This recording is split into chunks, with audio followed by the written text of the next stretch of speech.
माझ्या मोबाईलमध्ये 2 SIM card आहेत आणि त्यातल्या एका सिम कार्डवरती मी रेग्युलर रिचार्ज करतो. तरी सुद्धा 3 वर्ष झाले माझा जिओचा दुसरा नंबर अजूनही चालू आहे आणि त्यावरती मला रेग्युलर इनकमिंग कॉल आणि OTP सुद्धा येतात.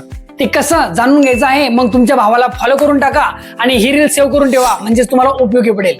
तर काय आहे मित्रांनो, माझे दोनही सिम कार्ड जिओचे आहेत आणि दुसऱ्या नंबरवर ज्यावरती मला फक्त OTP आणि इनकमिंग कॉल ठेवायचे असतात त्यावर मी फक्त 11 रुपयांचा डाटा पॅक रिचार्ज करतो. आणि यानं होतं काय की 90 दिवस माझे सिम कार्ड कंपनी बंद करू शकत नाही. याचं कारण असं आहे की जिओ मध्ये नंबर डिस्कनेक्ट करण्या अगोदर तुम्हाला 90 दिवसांचा ग्रेस पिरियड मिळतो. या 90 दिवसामध्ये तुम्ही जर एक छोटा 11 रुपयांचा रिचार्ज जरी केला तरी सुद्धा तो पुरेसा असतो.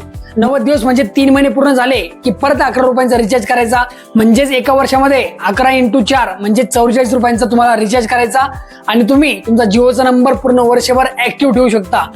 तुम्हाला ही ट्रिक कशी वाटली मला नक्कीच कमेंट करून सांगा आणि तुमच्या भावाला फॉलो करून नक्की ठेवा. चला भेटूया पुढील व्हिडिओमध्ये. धन्यवाद.